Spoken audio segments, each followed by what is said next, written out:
Most welcome to my channel Home Science Let's Crack It. Here I am Dr. Vanna Gupta and now I am going to start 41 question. क्योंकि इसके पहले हम 40 question तक solve कर चुके हैं।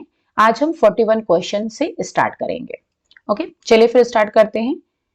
तो यहाँ पर 40 क्वेश्चन, इसमें हमने गोल्स के बारे में पढ़ा था, टाइप ऑफ गोल्स डिस्कस किया हुआ था।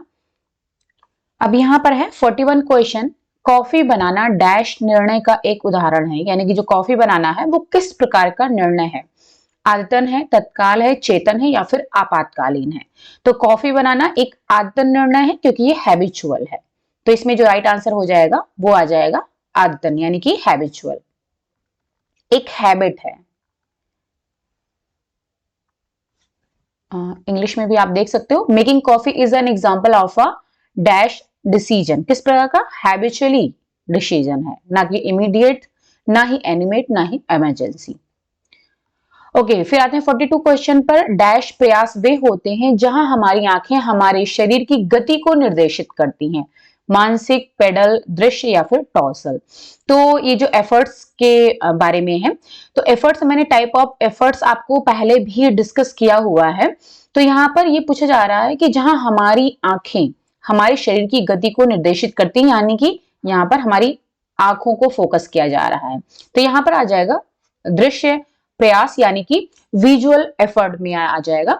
अब मानसिक जो एफर्ट होता है उसमें तो सारी चीजें आ जाती हैं, क्योंकि हर एक काम में आप अपने दिमाग का यूज जरूर करते हो, मानसिक रूप से हम जरूर यूज करते हैं, उसका उपयोग करते हैं।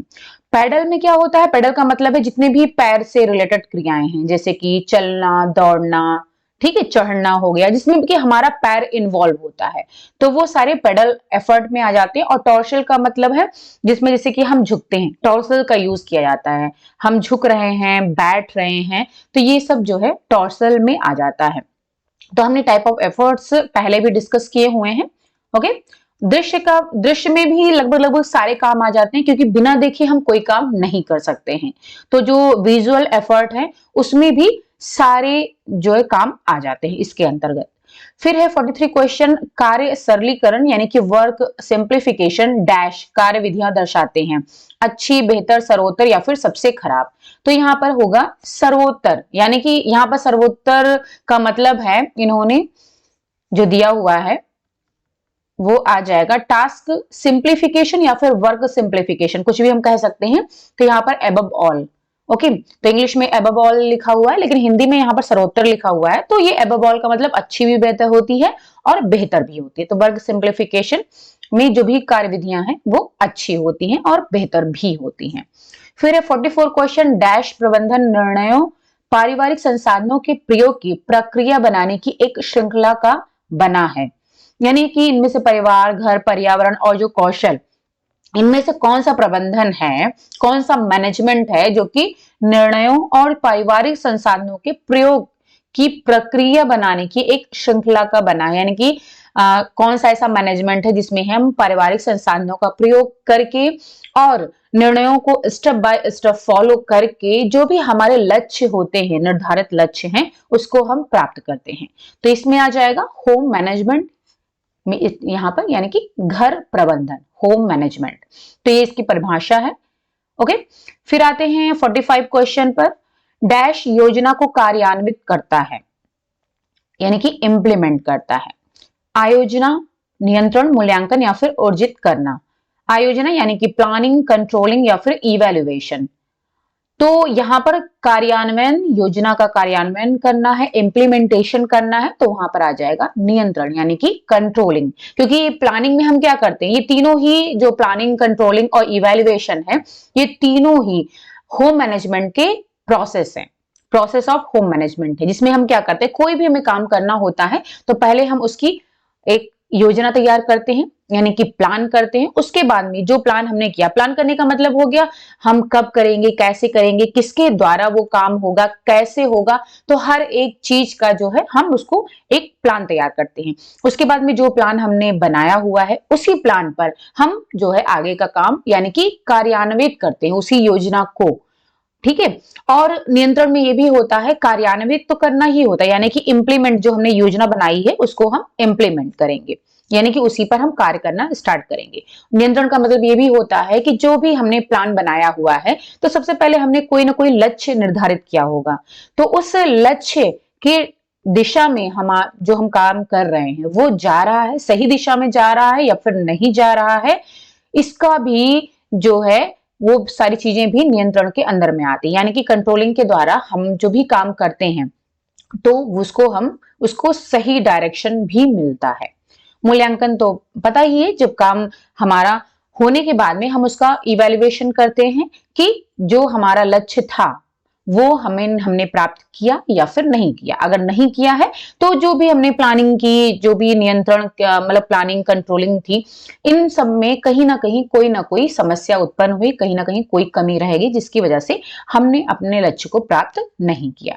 तो मूल्यांकन में हम उसका मूल्यांकन करते हैं, इवैल्यूएशन करते हैं। ठीक है, तो ये 3 प्रोसेस होती है, मुख्य रूप से 3 प्रोसेस होती हैं, और इसमें एक और प्रोसेस ऑर्गेनाइजिंग की भी आती है। प्लानिंग के बाद में ऑर्गेनाइजिंग, फिर कंट्रोलिंग और फिर इवैल्यूएशन आता है। 46 नंबर क्वेश्चन है, समस्या को परिभाषित करना निर्णय निर्माण प्रक्रिया में डैश चरण है। यानी कि समस्या को परिभाषित करना ये निर्णय निर्माण क्रिया में कौन सा चरण है, तो ये है पहला चरण। ओके, तो यहां पर हम थोड़ा सा दिखा देते हैं निर्णय प्रक्रिया होती क्या है। तो यहां पर ग्रॉस एंड क्रैंडल ने ग्रॉस और क्रैंडल ने परिभाषा दी है, उन्होंने कहा है कि निर्णय करना अथवा विकल्प का चयन करना, क्रिया के विभिन्न क्रमों में से किसी एक क्रम को चुनना अथवा किसी को भी ना चुनना है। निकल एवं डॉर्सी ने कहा है कि निर्णय क्रिया की धारणा में समस्या को परिभाषित करना, खोज करना, तुलना करना और क्रिया की विधि का चयन करना सम्मिलित है। ओके, तो ये दोनों लोगों की परिभाषा हो गई। उसके बाद में है निर्णय प्रक्रिया के सोपान या फिर हम कह सकते हैं इसके स्टेप्स कौन कौन से हैं, प्रोसेस। तो ये ग्रॉस एवं क्रैंडल के अनुसार दिया गया है, जो डिसीजन मेकिंग प्रोसेस है ये इनके द्वारा दी गई है। 5 स्टेप्स हैं इसमें, आप देख सकते हो 5 स्टेप्स है। जो पहला स्टेप है वो है निर्णय की जाने वाली समस्या की व्याख्या करना, यानी कि क्या समस्या है पहले उसको हम डिसाइड करेंगे, उसका चयन करेंगे, समस्या क्या है। ठीक है, तो निर्णय की जाने वाली समस्या की व्याख्या करना यानी कि उसको डिफाइन करना। उसके बाद में समस्या के विभिन्न संभावित हलों की खोज, यानी कि जो समस्या हमने ली हुई है उसके कितने संभावित हल हो सकते हैं, यानी कितने तरीकों से उसको सॉल्व किया जा सकता है, उसको जो है उसकी खोज हम करते हैं। फिर विभिन्न संभावित विकल्पों पर चिंतन, यानी कि जितने भी हमने विकल्प चुने हैं समस्या को हल करने के लिए उन पर हम विचार विमर्श करेंगे, सारे संभावित विकल्पों पर। उसके बाद में उपयुक्त विकल्प का चयन, यानी कि अब कोई भी समस्या होती है तो उसके कई सारे विकल्प हो सकते हैं, लेकिन हमको किसी एक विकल्प को चुनना होता है। सारे विकल्प को तो हम अप्लाई कर नहीं सकते हैं, तो किसी एक विकल्प को चुनना होता है और उसी विकल्प से हम उस समस्या का समाधान करते हैं। तो जो सबसे उपयुक्त विकल्प होगा, सबसे बेस्ट ऑप्शन होगा, उसका हम चयन करेंगे। और फिर लास्ट प्रोसेस है निर्णय के परिणामों का स्वीकरण, यानी कि जो भी हमने विकल्प चुना हुआ है उसका पूरा का पूरा उत्तरदायित्व तो हमारे ऊपर ही होगा। अब वो जो हमने विकल्प चुना हुआ है उससे हमारी समस्या का समाधान हो रहा है या फिर नहीं हो रहा है, ये पूरा उत्तरदायित्व तो जो निर्णय के विकल्प को चुन रहा है उसको स्वीकार करना होता है, यानी कि उसका पूरा उत्तरदायित्व होता है। तो ये 5 स्टेप्स होते हैं डिसीजन मेकिंग प्रोसेस के, जिसमें से इन्होंने जो क्वेश्चन किया हुआ है समस्या को परिभाषित करना, तो ये पहला चरण है। ओके, इसके बाद में हमने दूसरा, तीसरा और चौथा, पांचवा चरण देख लिया है। फिर आता है क्वेश्चन नंबर 47, निम्नलिखित में से कौन सा मानवीय और गैर मानवीय संसाधन दोनों का उदाहरण है, यानी कि human and non human resource. तो ऊर्जा, कौशल, क्षमता और रुचि। तो देखिए ऊर्जा, कौशल, क्षमता और रुचि ये तीनों ही ह्यूमन रिसोर्स तो हैं, ठीक है, ह्यूमन रिसोर्स है यानी कि मानवीय संसाधन है। अब यहां बात आती है ऊर्जा की, या फिर इसको लिखा होता है शक्ति, शक्ति भी कह सकते हैं, ऊर्जा भी कह सकते हैं। ओके, तो ये जो है किसी ने इसको मानवीय कहा है, किसी ने इसको जो है गैर मानवीय कहा है और किसी ने इसको दोनों कहा है। ठीक है, तो इसमें हमने पहले भी हमने डिस्कस किया हुआ है। एक और इसमें आता है समय। तो समय को भी कई सारे लोगों ने किसी ने मानवीय में रखा है, किसी ने अमानवीय यानी कि किसी ने ह्यूमन रिसोर्स कहा है, किसी ने नॉन ह्यूमन रिसोर्स कहा है और किसी ने दोनों कहा है। तो यहाँ पर दो चीजें हैं, एक तो ऊर्जा है और दूसरा है समय। तो ये दोनों में आता है, यानी कि human and non human.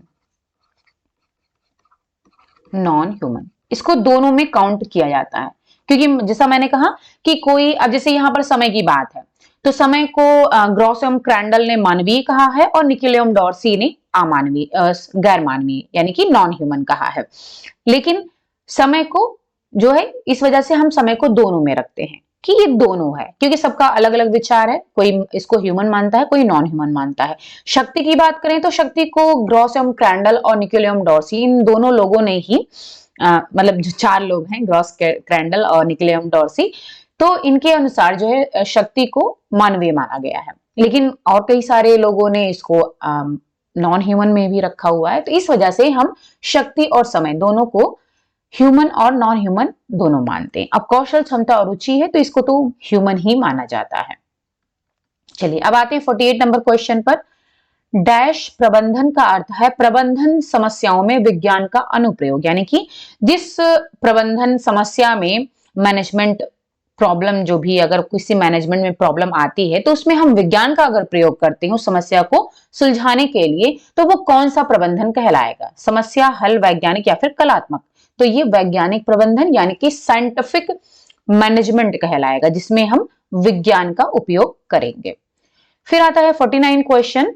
Dash को कार्य प्रदर्शन के लिए व्यवहारिक अनुप्रयोग के साथ परिचित ज्ञान के रूप में परिभाषित किया गया है। अनाड़ीपन, कौशल, अक्षमता या फिर बेवकूफी? तो देखिए, कार्य प्रदर्शन के लिए व्यवहारिक अनुप्रयोग के साथ परिचित ज्ञान का प्रयोग, कहने का मतलब है जो आपके पास ज्ञान है, कोई भी आप काम प्रदर्शित करते हो यानी कि डिस्प्ले करते हो उसको, तो जो आपके पास ज्ञान है, नॉलेज है, अगर उसको आप प्रैक्टिकली अप्लाई करो, यानी कि व्यवहारिक रूप से अगर उसको जो है अप्लाई करते हो, उसका उपयोग करते हो, परिभाषित करते हो, तो वो चीज ज्यादा समझ में हमें आती है। यानी कि प्रैक्टिकली का करने का मतलब है करके दिखाना।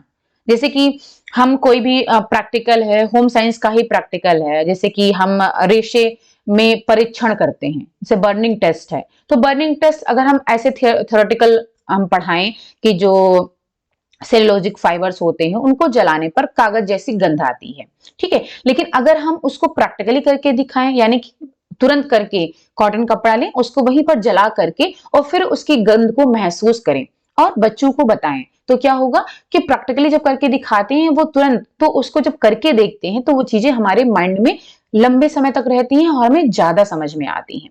तो वही कहा गया है, अगर जो भी आपके पास ज्ञान है उसको हम व्यवहारिक अनुप्रयोग में ला करके परिभाषित करते हैं या फिर शो करते हैं, तो फिर वो क्या कहलाता है? तो उसको कहते हैं स्किल, कौशल।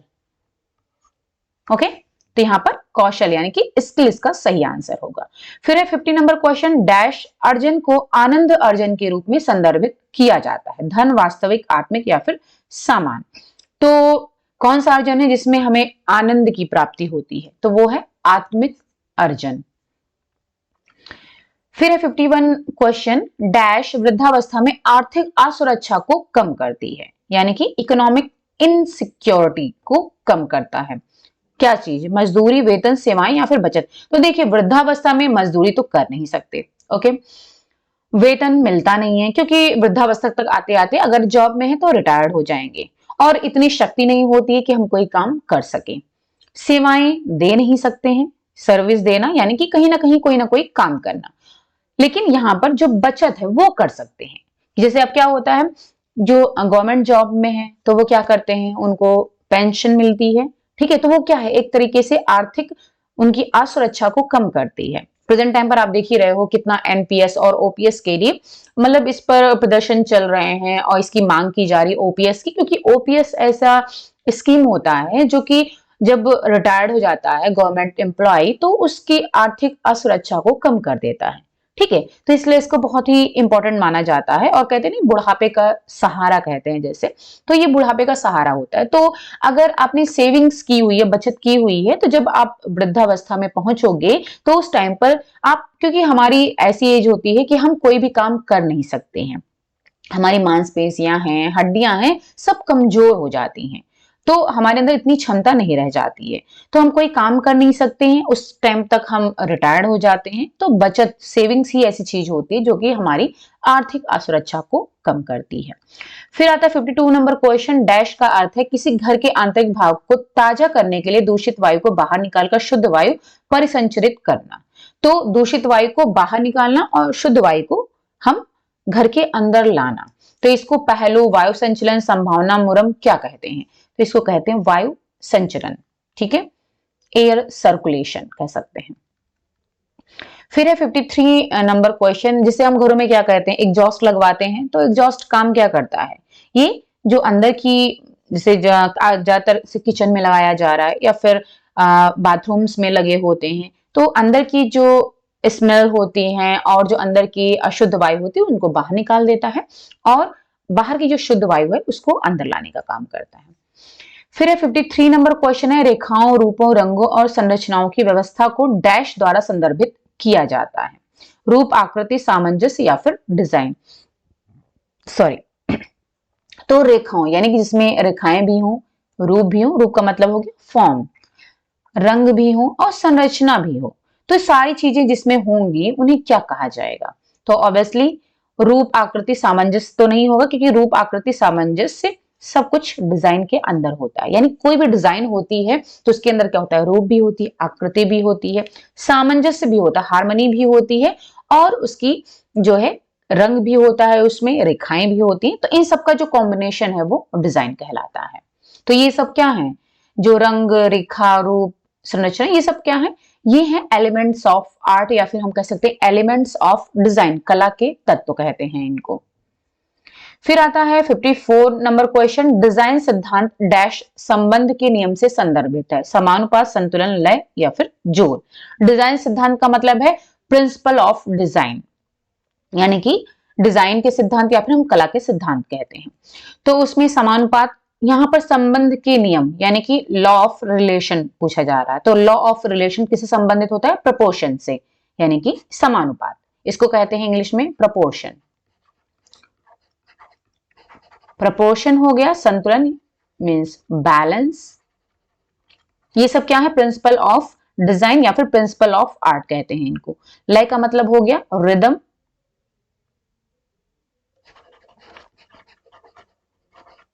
और जोर का मतलब होगा जिस पर हमारा ज्यादा जोर, एम्फेसिस होता है, तो उसको कहते हैं एम्फेसिस।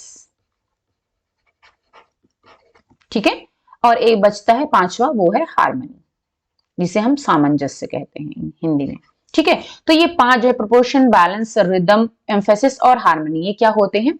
ये होते हैं प्रिंसिपल ऑफ डिजाइन या फिर प्रिंसिपल ऑफ आर्ट कहते हैं इनको। ये पांचों सिद्धांत होते हैं। तो जिसमें लॉ ऑफ रिलेशन आता है उसको प्रपोर्शन कहते हैं, और गोल्डन ऑब्लोंग हम पहले पढ़ चुके हैं, तो वो भी आपका प्रपोर्शन में ही आता है। यानी कि इसमें जो भी डिजाइन हम डेवलप करते हैं तो उसमें ये प्रपोर्शन को, एक प्रॉपर प्रपोर्शन को बताता है कि उस प्रपोर्शन में अगर आप कोई डिजाइन तैयार करोगे तो वो बेस्ट होगी। तो ये पांचों ही चीजें आपके डिजाइन में होनी चाहिए, तभी कोई डिजाइन बेस्ट होती है। फिर है 55 नंबर क्वेश्चन, गद्दा युक्त पृष्ठ वाले फर्नीचर को डैश कहते हैं। दराज, मेज, कुर्सी या फिर आसबाब। आसबाब का मतलब है अफोल्स्ट्री, यहां पर आप देख सकते हो।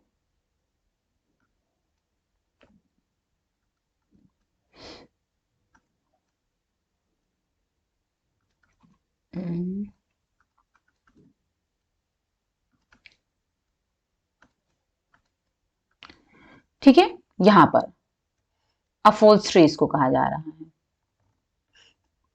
ठीक है, तो गद्दा युक्त पृष्ठ वाले फर्नीचर को क्या कहते हैं? तो इसका राइट आंसर है आसबाब, यानी कि अफोल्स्ट्री। तो ये अफोल्स्ट्री क्या है? यानी कि ये फर्नीचर को कवर करने के काम आता है। कोई भी फर्नीचर हो उसको जो कवर किया जाता है उसको कहते हैं आसबाब या फिर अफोल्स्ट्री कहते हैं। जैसे कि हमने पढ़ा था, इसके पहले भी हमने डिस्कस किया हुआ है, रग्स जो होता है वो फर्श को, यानी कि जो फर्श होती है हमारी, उसको कवर करने के लिए हम रग्स का यूज करते हैं, RUGS। फर्श को फर्श पर बिछाया जाता है, या फिर कह सकते हैं फर्श को कवर करता है। ठीक है, रग्स कहलाता है। और जो फर्नीचर को कवर करता है वो अपहोल्स्ट्री कहलाता है। तो गद्दा युक्त तो पृष्ठ वाले फर्नीचर को अपहोल्स्ट्री बोलते हैं। फिर है 56 नंबर क्वेश्चन, डैश पदार्थ की स्पर्शनीय पृष्ठ गुणवत्ता है। स्पर्शनीय यानी कि हम छूने पर जो हमें महसूस होता है, यानी कि छूने पर जो क्वालिटी हमें पता चलती है वो क्या कहलाती है, संरचना, भ्रम, प्रभाव या फिर वस्तु। तो यहां पर होगा संरचना, या फिर हम इसको इंग्लिश में टेक्सचर भी कह सकते हैं। तो इसको भी हम इंग्लिश में थोड़ा देख लेते हैं। स्ट्रक्चर कहा जा रहा है या फिर हम इसको टेक्सचर भी कह सकते हैं। यानी कि टेक्सचर हमें कैसे पता चलता है, जब हम टच करते हैं तो हमें पता चलता है कि कोई भी चीज, कोई भी सबस्टांस है वो खुरदरा है, चिकना है, कैसा है, सॉफ्ट है, हार्ड है, तो वो चीज टेक्सचर या फिर स्ट्रक्चर कहलाता है। ठीक है, कंफ्यूजन, इन्फ्लुएंस या फिर थिंग, ये सब चीजें तो नहीं होंगी। ठीक है, तो यहां पर संरचना हो जाएगा। ये स्पर्शनीय पृष्ठ गुणवत्ता है। फिर है 57 नंबर क्वेश्चन, यदि एक RH धनात्मक व्यक्ति एक RH ऋणात्मक महिला से विवाह करता है तो भ्रूण कैसा होगा? धनात्मक, ऋणात्मक, मृत प्रसव या फिर परिपक्व पूर्व।